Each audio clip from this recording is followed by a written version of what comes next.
Irmãos, a graça e a paz do Senhor Jesus, louvado seja o nome do Senhor. Nós vamos dar início a mais uma palavra aos casais. Desde o ano passado, por causa da pandemia, nós transferimos os encontros de casais para um momento de transmissão ao vivo, no qual nós denominamos de palavra aos casais. E hoje nós gostaríamos de refletir um pouco sobre o tema casamento e cumplicidade. Então convidamos você a aprender um pouco do que a palavra do Senhor nos fala sobre o casamento e a necessidade, a importância da cumplicidade para que o casal possa desfrutar muito bem da vida conjugal. Então, vamos orar ao Senhor e darmos início a este momento, a esta palavra aos casais. Convido você a orar, vamos orar ao Senhor. Senhor Deus amado, louvado seja o teu nome. Tu és Deus e não há outro, não há ninguém igual a ti. E o Senhor foi quem criou a família, o Senhor fez o homem e foi o Senhor quem decidiu fazer a mulher para que esta fosse sua auxiliadora e juntos então pudessem formar uma família e assim glorificar o teu nome na relação conjugal, também no ter filhos para a tua glória e constituir um povo para o louvor do teu nome. Nós agradecemos porque tudo que é maravilhoso, que é bom, tudo vem de ti. E nós, Senhor Deus, podemos desfrutar dessas coisas, dessas maravilhas em Cristo Jesus. Por isso eu peço que o Senhor toque nos corações, para que a tua palavra entre nos corações. E então possam ser abençoados e termos famílias abençoadas pelo Senhor. Receba a nossa oração em nome do Senhor Jesus. Amém, Senhor. Amém. Eu gostaria de ler um texto que a gente está sempre recorrendo, mas pensando nesse tema, casamento e cumplicidade. É o texto de Gênesis, que nós até citamos na oração, capítulo 2, versículo 18, que diz assim: Disse mais o Senhor Deus, não é bom que o homem esteja só. Far-lhe-ei uma auxiliadora que lhe seja idônea. Então, Deus, em um determinado momento, viu que o homem, no sexto dia, não deveria ficar sozinho. Mas não é apenas ter uma companhia, ter uma auxiliadora. Alguém que estaria vivendo com ele, que dividiria a vida, em que haveria uma cumplicidade diante de tudo aquilo que Deus, inclusive, determinou para Adão. Porque um pouco antes, nós vemos na palavra do Senhor, Deus dizendo para Adão: Tomou, pois, o Senhor Deus ao homem e o colocou no jardim do Éden para o cultivar e o guardar. E essa mulher deveria ser cúmplice de tudo, deveria estar ao lado dele. E você tem essa qualidade da cumplicidade? A qualidade da cumplicidade você tem? Vamos ver se você tem. Se sua família e seus amigos chamarem você para comer uma pizza, ir para um restaurante, fazer algo interessante, você vai? Vai? Legal. É um bom começo. E se chamarem você para passear num lugar que é interessante, que eles gostam, você topa? É legal, é interessante? Que bom. Está indo pelo caminho certo. E se chamarem você para ajudar a arrumar a casa? E se chamarem você para fazer uma mudança, para lavar a louça, para buscar alguma coisa, para carregar um peso, para resolver um problema, você vai? Eu sei que é nesse ponto, então, que as respostas afirmativas são reduzidas. Porque, no final das contas, é muito mais fácil nós aceitarmos e toparmos qualquer convite a algo gostoso e agradável às nossas vistas, do que nós toparmos dividirmos desafios. Até coisas mais básicas. Vamos lavar a louça juntos? Cumplicidade. Cúmplice é aquele que auxilia alguém a fazer algo. Não necessariamente ruim. Pode ser algo ruim, pode ser bom. Tanto que na questão criminal, o cúmplice é aquele que estava lado a lado do criminoso e o ajudou em alguma coisa. Só que a cumplicidade, o ser cúmplice, não se refere apenas a coisas ruins. O cúmplice é aquele que está ao lado de alguém para o ajudar a realizar alguma coisa. Assim como lavar a louça juntos, porque é uma tarefa necessária e uma tarefa que pode ser realizada em comum acordo. Veja que nós lemos no texto de Gênesis 2,18 que lá no Jardim do Éden, Deus disse que o homem deveria ter uma auxiliadora. Ou seja, ele deveria ter uma pessoa que estaria junto a ele em tudo. Ela estaria junto dele, tanto no que fosse bom quanto no que fosse ruim, para ajudar com tudo aquilo que Deus deu para o Adão para que ele fizesse. Então veja que a auxiliadora seria uma cúmplice da vida de Adão em tudo. E eles viveriam uma vida de cumplicidade, porque estariam dividindo a vida de tal modo que um ajudaria o outro a fazer aquilo que tem que ser feito. Portanto, veja que a cumplicidade é uma marca importante da aliança conjugal. Tendo em vista que a relação sexual não é a única característica da relação conjugal. Na verdade, é apenas uma, ainda que possa ser considerada como o fator que consolida a união conjugal. Mas casamento é mais do que isso, é muito mais do que isso, bem mais mesmo. E nessa cumplicidade, os dois assumem tanto os benefícios, como assumem também os prejuízos da vida. Olha, nós estamos casando. Então significa que agora somos cúmplices de uma única vida. Então nós vamos ter que assumir juntos todos os benefícios que vierem. Sim, virão benefícios, virão bênçãos como filhos, que são herança do Senhor. Virão bênçãos como conquistas, né? Conquistas materiais, aquisição de bens. Virão prejuízos também, como por exemplo, algum momento em que algum dano aconteceu, pode ser material, questão de saúde. No casamento, então, os dois nessa aliança estão assumindo também a cumplicidade. Nós estamos assumindo que a partir de agora vamos dividir a vida de tal modo que sejamos cúmplices em tudo mesmo. Ou seja, desde Adão e Eva, eles deveriam estar juntos em todas as circunstâncias da vida. Como a gente costuma perguntar quando está celebrando um casamento? Na alegria e na tristeza. Somos cúmplices na alegria, somos cúmplices na tristeza também. Ou seja, os dois estarão se ajudando nos momentos alegres e se ajudando nos momentos tristes, difíceis. Uma cumplicidade em tudo, na alegria e na tristeza, na fartura e na escassez, na saúde e na doença, na tranquilidade e na dificuldade, no descanso e no trabalho, na bonança e na tempestade, no lazer e no trabalho, na paz e na guerra. O problema é que nós não gostamos de fazer coisas chatas. Nós não gostamos de arrumar casa, lavar louça, de ter que fazer algum trabalho doméstico, de ter que resolver problemas. Então, nós somos muito facilmente tendentes a aceitar boas coisas, coisas que são atraentes, que são agradáveis, mas nós temos muita dificuldade de topar numa boa as coisas que não são. E é por isso que a gente precisa refletir nesse assunto. Você é cúmplice dentro do casamento?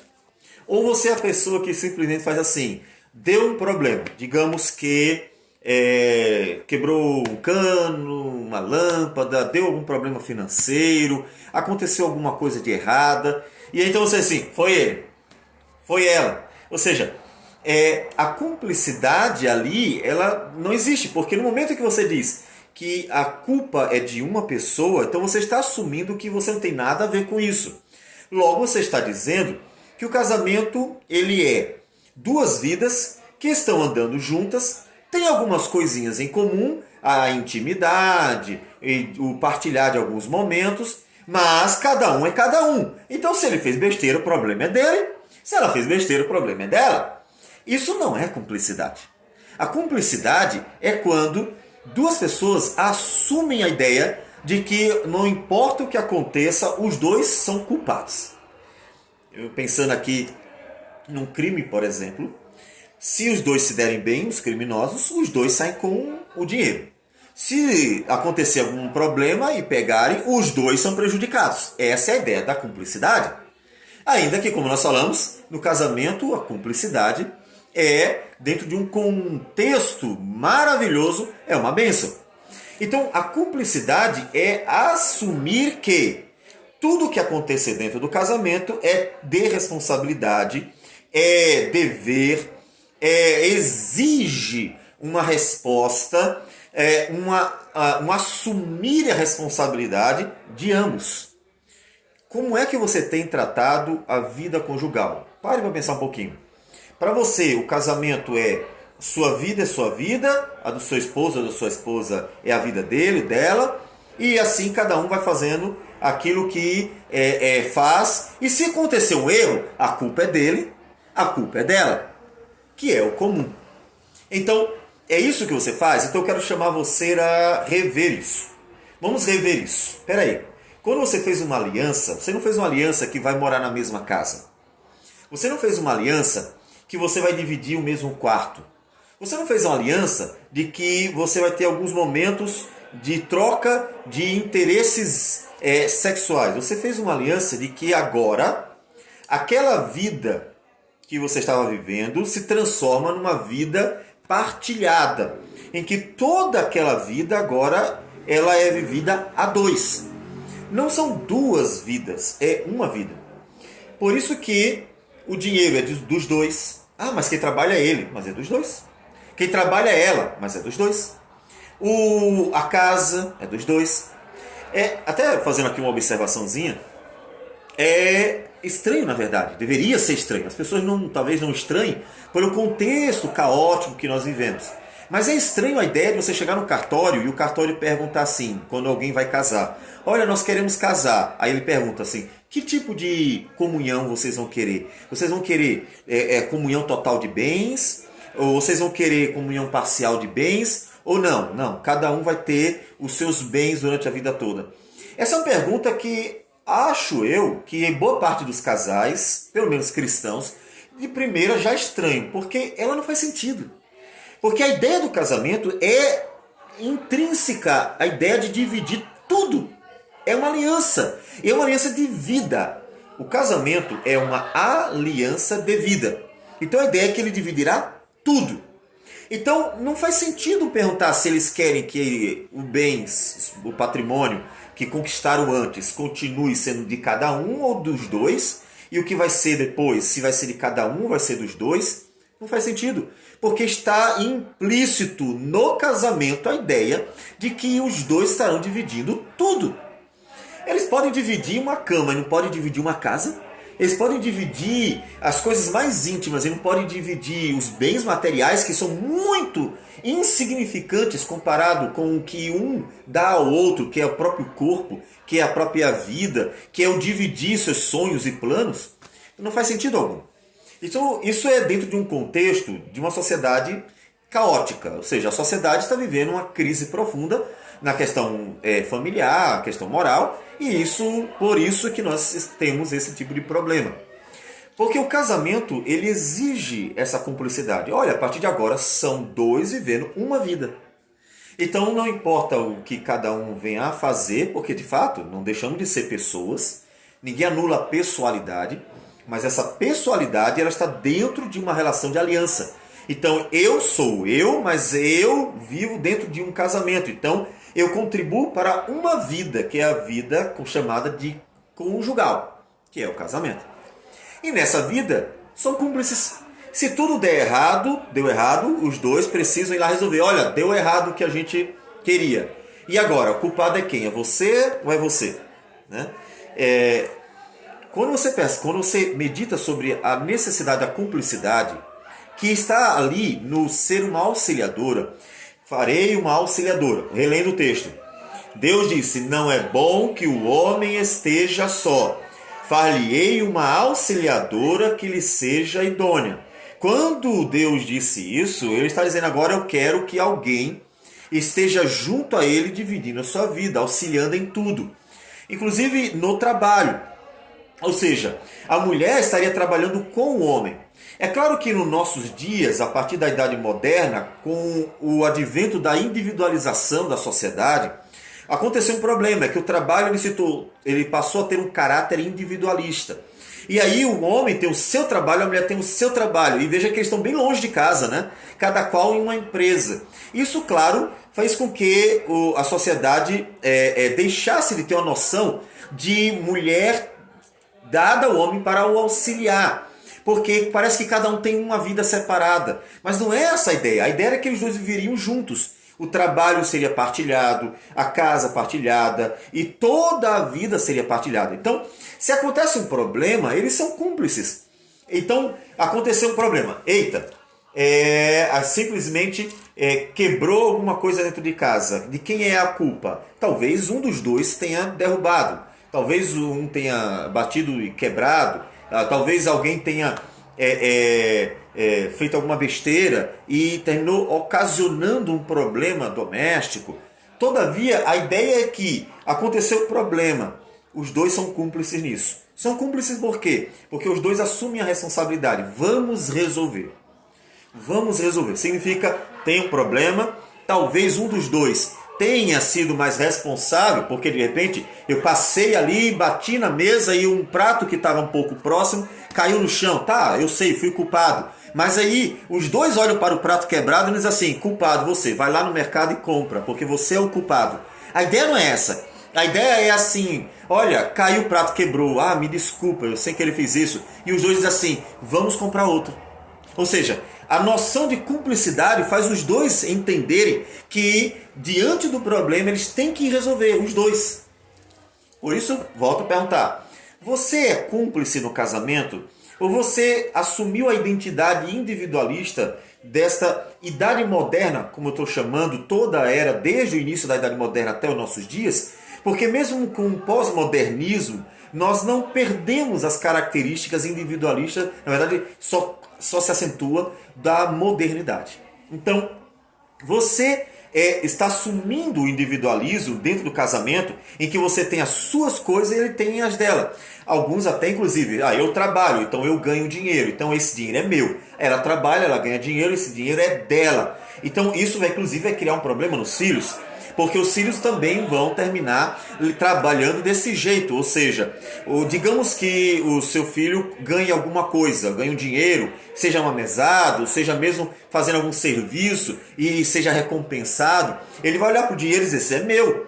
Então cada um vai começar a trabalhar com o que é seu. Então some completamente a noção do que significa família, que dentro dela precisa ser entendido como parte indispensável dela a unidade, indispensável a cumplicidade, indispensável, portanto, entender a família como algo que é um, né? Família não é algo plural, a família é algo singular.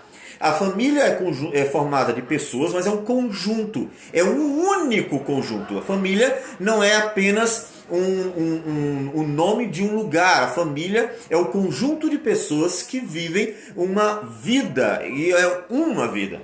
Então, ele ganha, mas o dinheiro é da família. Tá tudo isso na conta. Quando precisar, saca, e aí o outro saca, e o dinheiro é de todo mundo. Por quê? Porque é uma família só.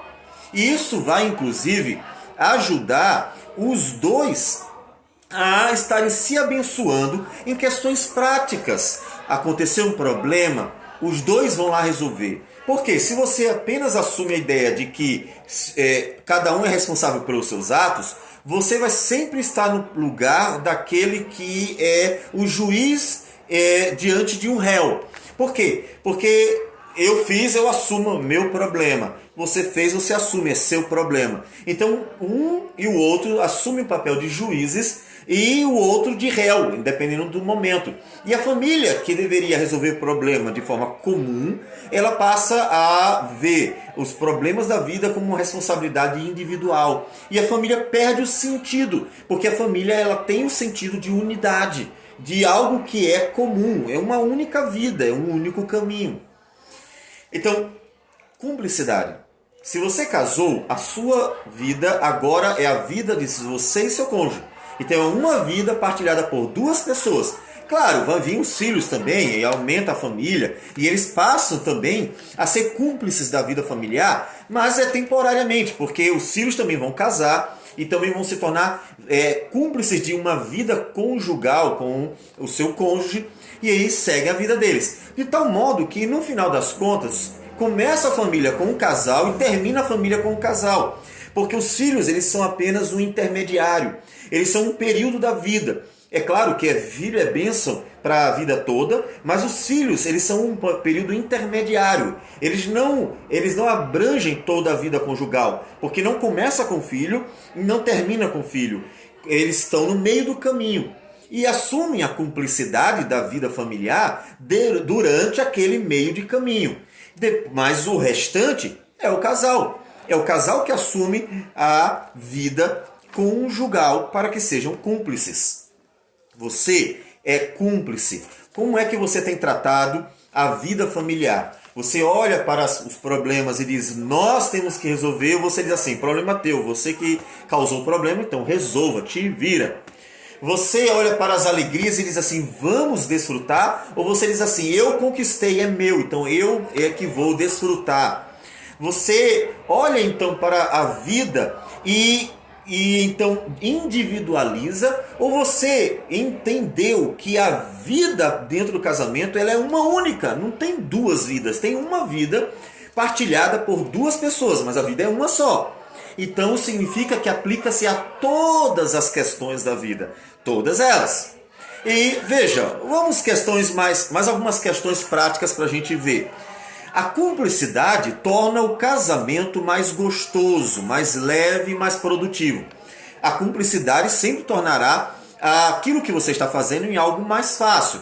É fácil nós falarmos de alguns exemplos. Vamos fazer uma mudança. Você está fazendo uma mudança. Você vai pegar uma geladeira sozinho? Não vai. Você vai pegar uma cama sozinho? Não vai. Você vai pegar um guarda-roupa sozinho? Não vai. E se você em algum momento tiver que fazer uma mudança e não tiver ninguém para ajudar, você ou desistirá porque verá que aquilo que você tem está muito além da sua capacidade, ou então, se há a possibilidade de você carregar aquilo, você sofrerá porque você terá dificuldade de fazer o transporte por ser um só. Mas se você tiver um cúmplice, alguém que estará dividindo aquele momento, ajudando a fazer algo, um pega de um lado, o outro pega do outro. Essa é a ideia do casamento. O casamento são duas pessoas, um homem e uma mulher, em que um pega de um lado, o outro pega do outro. E os dois carregam. Os dois levantam o casamento e saem andando com ele. Sai carregando o casamento como quem carrega uma geladeira, como quem carrega uma cama. Ou seja, é a ideia de que os dois estão juntos naquilo. E se deu certo, bom para os dois. Se deu errado alguma coisa, ruim para os dois. E os dois assumem. Porque se cair no chão, os dois é que vão ter o prejuízo. E não apenas uma pessoa. Então veja, a cumplicidade torna o casamento mais gostoso. Vamos ver algumas questões. Veja, ao casar, o rapaz e a moça não precisam deixar de fazer ou gostar de seus interesses pessoais. Nós estamos falando do casamento como uma única vida formada por duas pessoas, um homem e uma mulher. Mas não significa que a pessoalidade desapareceu. Olha, nós casamos, então você jogava futebol, não vai mais jogar futebol. Tem muitas meninas, muitas moças que por imaturidade terminam agindo desse jeito. Olha, você casou, a partir de agora você não brinca mais, você não se diverte, você não joga futebol, você não faz mais nada. Mas por quê? Qual é a razão disso? Por quê? O que é de ruim? Não há uma explicação. Por quê? Porque de fato é uma coisa infundada. E por não entender a cumplicidade e que isso não anula a pessoalidade, termina havendo uma atitude, uma resposta errada à questão. Dalla Posa, que é um dos nossos jovens da igreja, gosta de rir e brincar com essa questão do casamento e o futebol, porque realmente muitas pessoas terminam deixando de ter certas práticas que gostavam antes, porque casaram e parece que as mulheres ficam de cara feia quando o homem diz, eu vou jogar futebol com os colegas. Aí elas ficam chateadas, já vai jogar futebol, não gostei. Então, o que ela deveria fazer? Veja, em vez de você atrapalhar o marido de jogar futebol, você poderia ir com ele e torcer por ele. E aí, você já sabia que todo sábado pela manhã, o que era antes apenas aquele que estava comprometido, né? E depois se tornou seu marido. Então você sabia que ele jogava futebol. E ele casou, aí você quer que ele esteja com você, porque você quer curtir mais o seu marido. Tudo bem, você está certíssima. A vida conjugal para curtirem ao máximo, os dois vão desfrutar ao máximo. E você quer que ele esteja com você. Mas você é uma mulher sábia e você entendeu que ser cúmplice não é anular a pessoalidade, mas é querer ajudar aquela pessoa, inclusive para que ela desfrute da vida de uma forma abundante. E ela gosta de jogar futebol. E aí você entendendo isso, você diz assim, eita, meu esposo, amanhã é o dia do futebol. Lembre-se, eu vou com você, tá? E aí então ela pega os pompons, ela vai arrumadinha e ela vai lá e começa a gritar na torcida. Vai, Mo! Vai, Mo! E vai torcendo por ele. Por quê? Porque ela entende que casar não é destruir a vida do outro, ou casar não é anular o outro, casar não é dizer agora você não é mais você. Casar é unir duas pessoas em uma única vida. Mas a pessoalidade dela permanece. Ela continuará gostando um de feijão, outro de arroz. Um gostará de chocolate preto, outro de branco. Um continuará gostando de uma coisa, outro de outra. É natural, nós somos pessoas, somos subjetivos, temos gostos pessoais. E uma vez que não sejam ruins, não sejam pecaminosos, que eles possam ser desfrutados na presença de Deus, não há nenhum problema. Se é tudo legítimo e saudável, então a mulher pega o pompom e vai gritar pelo seu marido e fazer ele até passar vergonha. Ele vai voltar rindo ou até envergonhado, porque os colegas vão ficar rindo. Eita, que a tua mulher foi um show lá. E ela gritava, uhul! E gritava pra cá e fazia... Por quê? Porque ela é cúmplice da vida dele. Porque ela está dividindo uma única vida. E o que é dele também é dela. Ele gosta de futebol, então a partir de agora é a parte da minha vida. Porque eu disse que queria dividir a vida com ele. É uma vida, os dois juntos. Então a vida dele também é a minha vida. Então ela vai junto com o marido. E em vez então do marido parar o futebol, que é claro, eu estou citando como exemplo, poderia ser outro esporte, uma outra coisa saudável. Então ele vai dizer assim, ele vai casar e vai dizer assim, agora eu tenho que parar o futebol. E aí os colegas que sabiam que ele ia casar já vêm com aquele fúnebre, né? Que o homem está casando, agora tudo que a gente fazia junto vai deixar de acontecer. É como se o homem estivesse indo para a forca, né?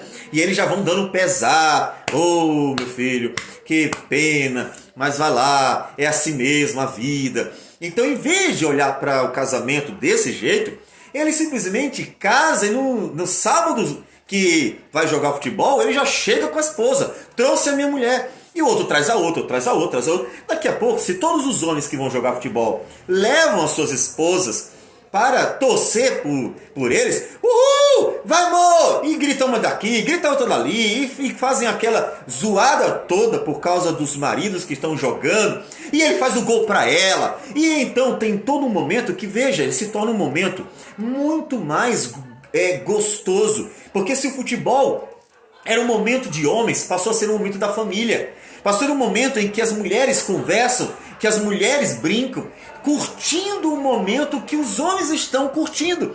Elas estão ali gostando tanto quanto eles, cada qual ali aproveitando um momento que foi proporcionado não mais para um, mas para a família. Olha que coisa gostosa, olha que coisa boa. Observe que entender que o casamento ele exige cumplicidade, porque ele significa uma aliança de vida em que os dois assumem, vamos viver uma vida. O que é seu é meu, o que é meu é seu. Então é uma vida só. E os dois seguem juntos. Vamos pensar num outro exemplo. Em vez do homem macho que gosta de filme de ação, de aventura, ou um outro filme qualquer, ele, em vez de falar mal do filme romântico, ele dizer, não, pro cinema assistir um filme romântico, não, vou não. Vá, eu deixo você ir. Em vez de fazer isso, ele é cúmplice. Opa, a vida dela é a minha vida. Ela gosta de romance. O que ele vai fazer? Ela diz assim, amor, aquele filme tão lindo, tá passando no cinema, vamos assistir. Ele não gosta, ele não vai obrigá-lo a gostar. Mas ele dizer, claro, amor, vamos. E ele vai, já leva o lençozinho, já leva então todo o aparato, até a tigela embaixo para ver se ela chora e cai as lágrimas ali. E bota então já uma toalha aqui no ombro e deixa a mulher chorar o filme todo e se derramar em lágrimas e terminar o filme ela encantada com o romance que ela chorou o filme inteirinho. Ele pode dizer assim, olha, não é um estilo de filme que eu gosto, mas ele esteve como cúmplice ao lado dela, com o ombro disponível para que ela chorasse ali o encanto com um filme que é romântico e que ela gosta. O que é isso? Cumplicidade. A vida dela é minha vida. A gente não decidiu partilhar uma vida só. A gente não decidiu que tudo agora é comum. O que é seu é meu, o que é meu é seu. Então, a divisão é completa. Porque se você fizer assim, você tem que assistir o meu futebol. Não, mas o romance é demais, né? Tá pedindo muito. Você tem que fazer o que eu gosto de fazer porque não é tão ruim. Mas o que você gosta, pra mim é muito ruim. Se você simplesmente pesar de forma desigual e começar a fazer com que a vida caia para um lado, mas não para o outro, fazer o que um gosta, mas o que não que o outro gosta, então já não é mais cumplicidade. Um dos dois se tornou rei ou rainha. Ou seja, alguém se sentou no trono do casamento e o outro se tornou um escravo, um servo, em que tem que fazer todos os gostos do outro, mas o outro não faz também os gostos daquela pessoa. Isso não é cumplicidade, isso é monarquia. Eu não estou falando mal da monarquia, porque até que entendo que é um modelo bíblico, né? Jesus é rei, mas no casamento não é uma monarquia. O casamento não é monarquia. Você gosta da monarquia? Ótimo, também, apoio total para a monarquia. Mas Jesus é o monarca, não você. Jesus é rei, não você. Então o casamento não é uma monarquia, o casamento é uma cumplicidade. Duas pessoas vivendo uma vida. Então a cumplicidade leva à necessidade que os dois estejam conscientes de que dividirão tudo, pesares e alegrias. O que um gosta, o que o outro gosta. Tem que ser por igual, senão deixa de ser cumplicidade. Em vez de deixar a sua esposa no shopping e simplesmente ficar em casa porque ela quer comprar mais um sapato, já tem 50, mas ela quer mais um, então, em vez de fazer isso, você vai com ela. Leva um livro, tá? Porque quando ela sentar para experimentar os sapatos, vai dar umas horinhas. Então, pega um livro, vai ler, mas fica lá. Quando ela disser, amor, tá tão lindo, aí você diz, gostei, tá, legal. Não é para mentir não, tá? Mas esteja ao lado. Qual é a ideia? É que você está ali para ela, você está disponível, você está dando apoio. Você pode não ter nenhum interesse, porque o homem pega uma camisa, ele nem prova. O homem pega a camisa, vê G, beleza, bota lá no caixa, chega em casa perfeita. Não podia ser melhor. É exatamente assim que a gente faz. Bom, em linhas gerais. Então o homem é muito objetivo. A mulher é demasiadamente subjetiva. A mulher, ela tem todo um processo para todas as coisas. Complexo demais isso. E o homem, então, vai estar ao lado aí dando apoio. Mas por que eu tenho que ir com a mulher, sentar numa loja de sapatos e assistir ela experimentando o 50º sapato? Não, porque você é cúmplice. Você é cúmplice da vida conjugal. Você disse que a vida dela era a sua vida, que a sua vida é a vida dela. Então a vida dela também é comprar sapato. Claro, não exagera, tá, mulher? Mas a vida dela é aquilo ali também. Então você está ali do lado dividindo a vida. Isso é ser cúmplice. É dividir tudo. É dividir pesares e alegrias. Ou seja, entender que a vida a dois é uma única vida. E os dois, mantendo a pessoalidade, estarão contribuindo para que a vida, que agora é uma única vida, seja boa para os dois. Seja boa para os dois. Né? Menos pesado, inclusive, para os dois. Tá certo? Então observe, nesse primeiro ponto, a cumplicidade torna o casamento mais gostoso, não torna mais gostoso? Veja, o futebol fica mais gostoso com ela lá, o filme romântico é mais gostoso com ele do lado, o shopping fica mais gostoso com ele ali também assistindo, e aí tudo mais fica mais gostoso quando se vê que o outro tem interesse. Quando o cônjuge vê que o outro, independente de ter um gosto diferente, mostra interesse e então partilha daquilo dali, fica mais gostoso. Porque a pessoa se sente valorizada, se sente amada. ela vê que aquilo que ela gosta é importante. É uma falha comum, tá certo? Uma falha comum, mas que a gente precisa trabalhar e, obviamente, tirá-la de nossa vida. Que o egoísmo do coração faça com que a pessoa, um dos cônjuges, ou os dois cônjuges, sempre ache que seus interesses são melhores do que o do outro. Eu gosto disso, mas parece que isso é mais importante do que o que ela gosta. Ou ela gosta de tal coisa, mas parece que vale mais do que o que ele gosta. Não, o que eu gosto... mas veja, é isso, né? Então tem sempre um argumento, é claro. Sempre haverá argumentos para tentar justificar o egoísmo de fazer com que o outro participe da minha vida, mas não querer participar da vida do outro. É como se um dos dois fosse mais importante. Então, essa tentativa que é comum, ela é só na verdade um pecado, é chamado de egoísmo. Então, a vida conjugal, que deve ser uma vida cúmplice, ela não é uma vida egoísta. Os dois são cúmplices. Então significa que tudo na vida conjugal é partilhado pelos dois. Isso respeita a pessoalidade de ambos, né? A pessoalidade de ambos. A vida conjugal, né, pensando na cumplicidade dela, também torna mais leve, né? A cumplicidade torna a vida conjugal mais leve. A vida é repleta de lutas e desafios. E ter alguém para nos ajudar torna a vida mais leve, muito mais leve, como nós falamos. Fazer uma mudança tendo uma pessoa segurando um móvel de um lado e a outra do outro é incomparavelmente mais fácil do que você pegar uma geladeira sozinho. Às vezes até é impossível de carregar certas coisas sozinho. Então, seja o braço amigo do cônjuge. Veja, cônjuges têm sonhos, cônjuges têm desejos, cônjuges querem alcançar algumas coisas. Faça o que um dia desse o nosso amigo e presbítero Sandro postou no Facebook dizendo: eu já estava até desanimado de fazer a prova para acho que é o doutorado, se não me falha a memória.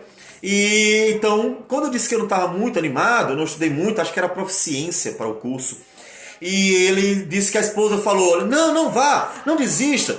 Continue, eu vou com você, mas não desista. E foram os dois, e ela deu todo apoio, motivou, encorajou, e terminou dando certo. Ele conseguiu até ser aprovado. Olha que coisa maravilhosa. Então, essa parte da motivação na cumplicidade é importante. Significa que a vida que é dos dois inclui os sonhos e desejos de um deles. Na verdade, dos dois. Mas, um está com um plano de galgar academicamente funções maiores, status maiores. Eu não gosto muito do termo status, mas de alcançar novos níveis, né? E o outro que não está cursando, que não faz, não é a área da pessoa, mas ela quer que o cônjuge seja bem sucedido, se dê bem. Então motiva. Seja aquela pessoa que diz assim: vamos, eu vou te ajudar. De repente até diz assim: olha, eu vou com você, eu acordo com você para te motivar a ficar acordado, eu fico ao teu lado, eu te ajudo, eu isso, eu aquilo outro. Isso está se tornando tão incomum por causa do individualismo. O individualismo, ele é um dos grandes culpados da destruição da família, porque a família passou a ser vista como um contrato social em que eles se acertam em relação a algumas coisas. A gente se acerta em relação à questão sexual, em relação a dividir alguns bens, e deu. Então, eles se acertam em relação a algumas coisas. A família não é mais vista como uma unidade. Então, o que acontece é que o sonho de um é sonho dele. O sonho dele é sonho dele. O meu sonho é meu sonho. Não é o sonho dos dois. O nosso sonho como no caso do Sandro, é o doutorado. O nosso sonho é a profissão X. E aí, quando, por exemplo, um consegue, o outro acompanha junto, né?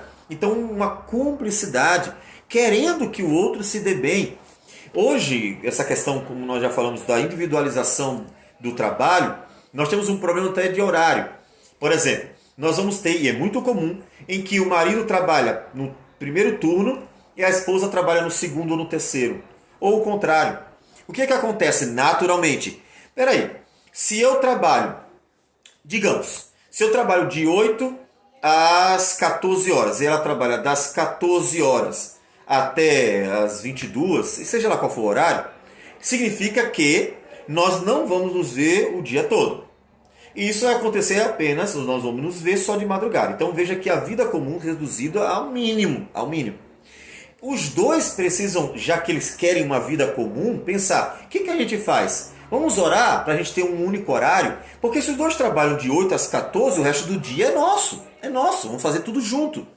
Então, veja que se os dois estão pensando em ter uma vida realmente em que ela seja uma única vida, eles vão se esforçar para proporcionar isso. Ora ao Senhor, vai atrás, busca, pede para que mude esse horário. Mas a individualização fez com que cada um tenha o seu trabalho, cada um tenha o seu dinheiro e cada um gasta como quer. Isso não é casamento, isso é um contrato que divide uma casa, um teto. É diferente. Então, pense nos dois fazendo a mesma coisa, ou seja, dividindo uma vida, uma única vida. Então apoie.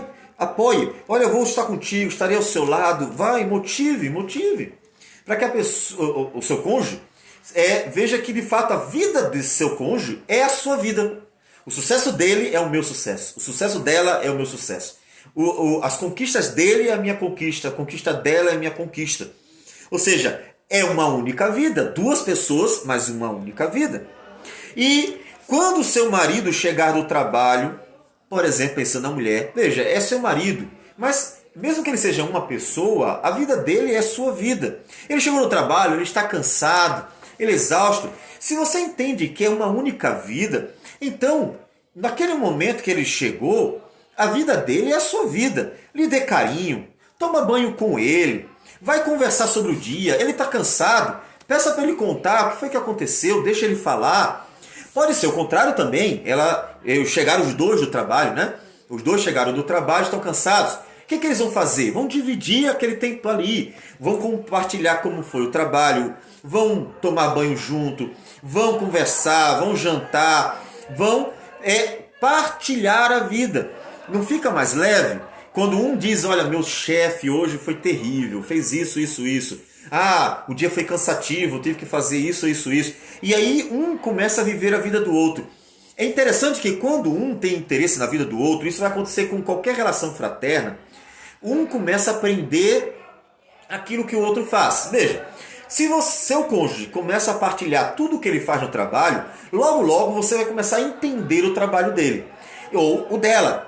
Então, os dois começarão, inclusive, a ter uma sensação de que realmente eles estão partilhando de uma única vida. Porque aquilo que ele sabe fazer ou faz, já começa a ser aquilo que eu aprendi também. Porque ele me ensinou, ela me ensinou. Veja, é uma vida. Então, não é apenas os dois dividindo uma cama, ou dividindo uma casa, ou uma mesa, mas é os dois dividindo uma vida. De tal modo que até aquilo que ele faz, ou gosta de fazer, ou ela faz, ou gosta de fazer, passa a ser uma coisa comum aos dois. E isso se chama cumplicidade. Os dois ajudando, um ajudando o outro a viver, um ajudando o outro a viver a vida que Deus deu, e que então passa a ser chamada de casamento.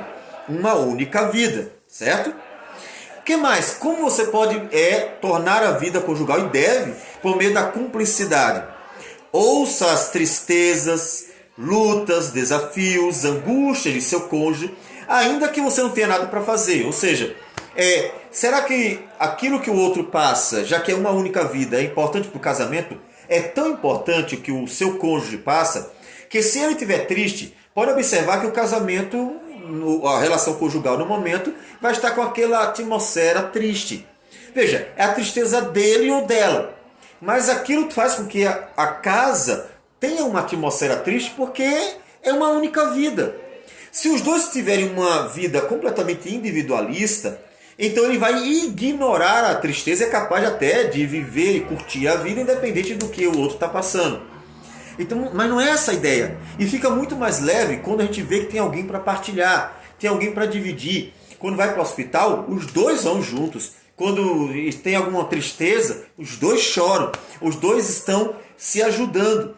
A vida fica mais leve, porque pode desabafar, pode dividir, de repente até ouvir um conselho, um conforto, pode ouvir uma palavra que vai ajudar naquele momento difícil. Então observe que a cumplicidade vai tornar mais leve os desafios e as lutas da vida. Faça isso. Faça isso. A vida conjugal, assuma, é uma única vida. Sim, são duas pessoas, um homem e uma mulher, mas é uma única vida. Uma única vida. Mulher, falando mais especificamente para você, seja um oásis para o seu marido repousar da dura jornada da vida. Se você entende que é uma única vida, entenda o cansaço do seu marido como sendo algo que deve ser partilhado por você. As necessidades do seu marido como algo partilhado por você. Seja o oásis. Sabe o que é o oásis? O oásis é eu vou usar entre aspas, um pequeno paraíso, um pequeno jardim, um lugar onde há água, há verde, em que viajantes do deserto conseguem encontrar um pouco de abrigo, de água, é um refúgio. O oásis é um refúgio de uma caminhada no deserto, onde só areia, areia e areia. Então o oásis é um lugar muito desejado para aqueles viajantes, porque é um lugar de alívio. A mulher, é claro que o marido também, mas eu quero olhar para o marido de uma outra forma, e eu já vou falar. A mulher, mais especialmente, ela deve ser o oásis do casamento. A mulher, o homem vai desbravar o mundo, o homem vai à guerra, o homem trabalha duro, o homem é mais forte, naturalmente. A mulher pode fazer musculação que for, o homem sempre será mais forte, ou seja, pegar o mesmo tipo, o homem sempre é mais forte. Então, o homem foi feito para isso, para aguentar. O homem tem costa larga, ele aguentar o peso da vida. O homem é mais objetivo, o homem é mais concentrado. O homem, ele aguenta mais o sofrimento, aguenta mais as lutas. A mulher se debulha em lágrimas com mais facilidade. A mulher é mais frágil, é natural. E ela é o oásis dele. Nessa caminhada difícil da vida, ele chega em casa e encontra um oásis, um pequeno paraíso, um pequeno jardim, que é a sua mulher, no qual ele pode mergulhar e então saciar sua sede, na qual ele pode encontrar refúgio debaixo de sua sombra, ele pode então encontrar alento, alívio, porque ela é um paraíso para ele. Em vez de ser um lugar difícil, um vale da sombra da morte, em que ele já chega cansado, e aí ela achando que tem direito de, digamos, a vida dela é a vida dela e a vida dele é a vida dele, ou seja, nesse individualismo, em que acha que cada um que resolva seus problemas, e ela então segue resolvendo seus problemas e deixa ele com os seus. Ele chega em casa e então continua no deserto. Eu já estava no deserto, caminhei um tempão hoje no deserto, cheguei em casa, eu continuo no deserto, né? Então não mudou nada. Então olhe para o seu papel dentro do casamento como um oásis. Você é uma mulher, é um oásis. O marido chega em casa e ele tem um lugar que é um lugar de descanso, de prazer, de alegria e assim por diante. Mas e o homem? Como eu falei, eu quero ver o homem de um outro jeito, porque Deus fez o homem de forma diferente. Porque, inclusive, lembre-se que a igreja e Cristo, essa relação, é a relação para a qual o casamento aponta. Então, o homem, ele é o castelo forte da sua esposa. Ele é a pessoa na qual ela encontra proteção e abrigo. Enquanto o homem encontra um lugar de prazer, alegria, descanso, refúgio, alento da sua caminhada no deserto, ele encontra na mulher, o homem encontra na mulher, a mulher encontra no homem um castelo. Veja, o homem olha para a mulher e vê um paraíso. A mulher olha para o homem e vê um castelo, com torres fortes, com muros fortes, porque encontra nele proteção, encontra nele abrigo seguro, encontra nele defesa, encontra nele tudo que ela precisa, porque ela é mais frágil e o mundo é mau. Então, quando o mundo faz mal para ela, quando ela se sente fragilizada, quando ela se sente prejudicada, quando ela se sente pequena e tudo que vai acontecendo na vida da mulher, ela sabe que chegando em casa, ela pode contar tudo para o marido e encontrará nele um braço forte que está pronto para defendê-la. Claro que eu não estou aqui estimulando homens violentos, não é isso? Até porque para defender a mulher, você não necessariamente precisa sair batendo em todo mundo. Muito pelo contrário, muitas vezes você a defenderá ensinando como proceder em determinadas circunstâncias. Como Jesus, que é o homem mais manso de toda a terra, é o homem mais manso de toda a humanidade. E ele defendeu a sua igreja dando a vida pela igreja, não batendo em todo mundo. Então, O homem é diferente e a mulher, nessa cumplicidade, vai encontrar nele aquilo que ele tem para dar. Ele tem para dar aquela força que o homem naturalmente possui porque Deus o criou desse jeito. Então perceba que quando os dois entendem que é uma única vida, mesmo que sejam duas pessoas, eles podem se dar de uma forma melhor e dividir melhor o que um tem para o outro. Inclusive, como somos diferentes, o homem é diferente da mulher, naturalmente, então sempre haverá uma coisa que o homem tem para dar que a mulher não tem, e o que a mulher tem para dar que o homem não tem. Então, um complementa o outro. Cumplicidade. Uma única vida, duas pessoas dividindo essa vida e então tornando-a mais gostosa, mas também mais leve diante das lutas da vida, porque a vida não é fácil, o pecado tornou a vida difícil e a vida fica mais leve também. E, por fim, considerando que a cumplicidade torna o casamento, como nós já falamos, mais gostoso, mas também torna o casamento mais leve, mas também torna o casamento mais produtivo. Um casal que trabalha junto pelo crescimento da família vê melhor seus resultados. Se os dois trabalham juntos, tudo será melhor. Se os dois estão lendo a Bíblia juntos ou estão edificando a família na palavra de Deus juntos, é claro que o resultado será melhor. Quando um casal quer ler a Bíblia, quer orar, quer andar com o Senhor, quer fazer a obra do Senhor, um casal não, um cônjuge, e o outro cônjuge não quer, é claro que a família vai sofrer um dano, porque ela estará sendo, de um lado, edificada por um cônjuge, mas do outro lado ela estará sendo abandonada. Mas se os dois querem, quando um falha, o outro diz, opa, ó, esqueceu, vamos lá. Quando um não está bem, o outro vai lá e levanta. E os dois, então, somam forças no propósito de levar a família à melhor produtividade possível em relação a tudo mesmo. O benefício é dobrado e é para os dois. Então, os dois vão estar abençoando a família, que na verdade são eles dois. Uma única vida, mas são duas pessoas. O que então devem fazer? Planejem juntos o trabalho. Qual é o melhor trabalho para a nossa família? O melhor trabalho é esse ou é aquele? É o seu desse jeito, o meu desse jeito, mas que é nosso. Qual é o melhor trabalho para a família? Não é os que eu quero de melhor apenas, mas o que é melhor trabalho para a família. O lazer para a família. Os filhos, como nós devemos criá-los, como nós devemos educá-los, fazer com que eles andem como devem andar, e os dois trabalhando nisso juntos. Os projetos da vida familiar, o serviço cristão. Quando os dois, o casal, querem servir ao Senhor, diz assim, vamos servir assim, vamos fazer assado. Por exemplo, o homem é pastor, é presbítero, é diácono. A mulher não vai ser pastora, nem presbítera, nem diaconisa, tá? De jeito nenhum. A Bíblia não ensina isso, então não podemos caminhar por um caminho que a Escritura não nos ensina. Mas o que ela deve fazer então? Tá, se ela não é pastora, nem presbítera, nem diaconisa, então como é que ela vai ajudá-lo no serviço? Sendo aquela mulher que estará ao lado dele em tudo. Porque se ele vai visitar, ela pode visitar junto. Se vão servir, como por exemplo o diácono que está dando assistência aos necessitados, ela vai estar junto. Quem disse que ela não pode acompanhar? A mulher pode acompanhar o homem em praticamente tudo dentro de uma vida cristã, do serviço cristão.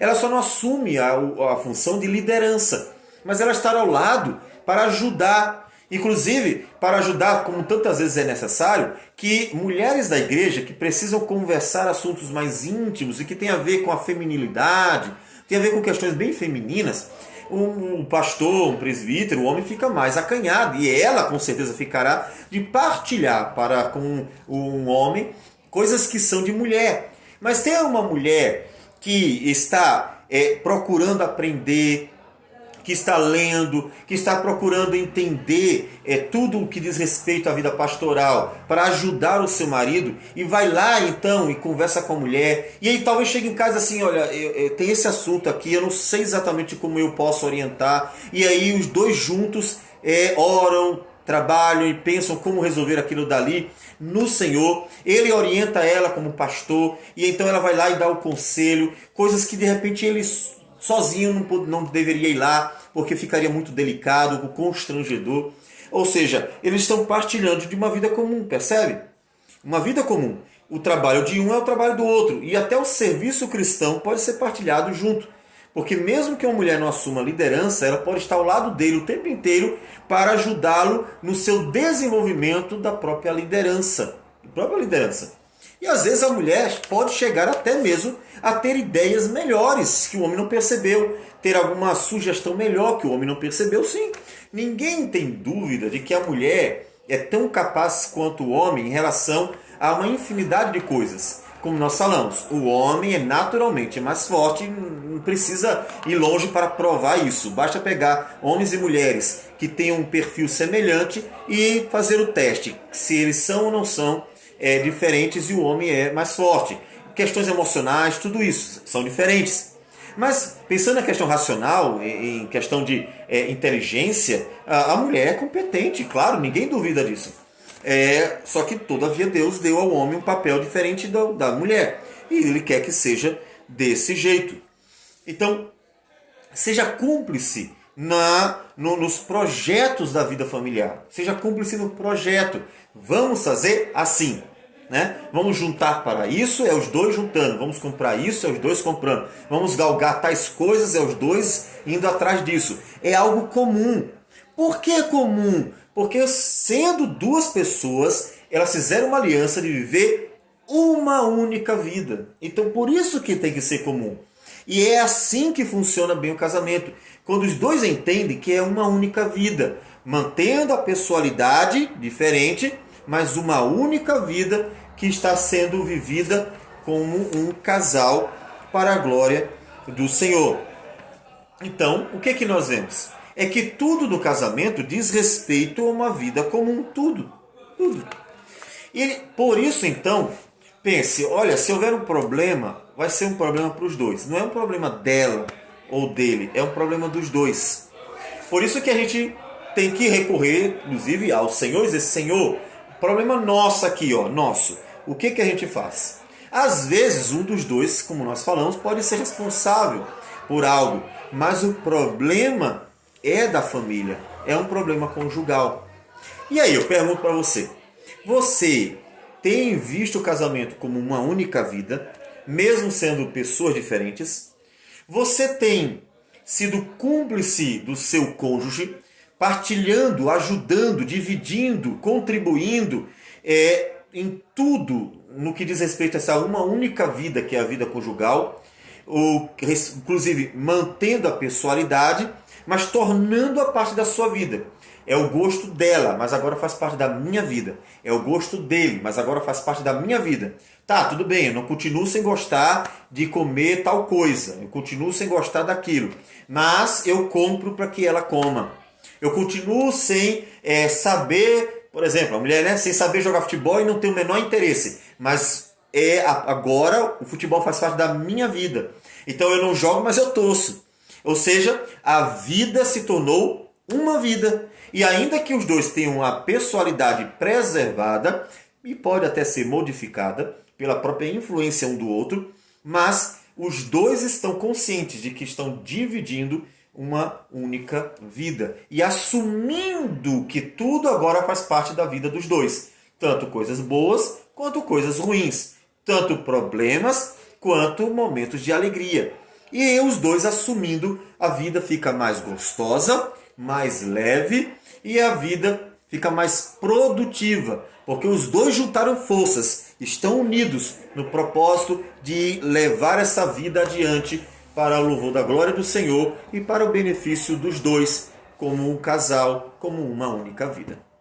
Pensando nisso, então, vamos trabalhar a cumplicidade conjugal, para que o Senhor seja glorificado nas famílias.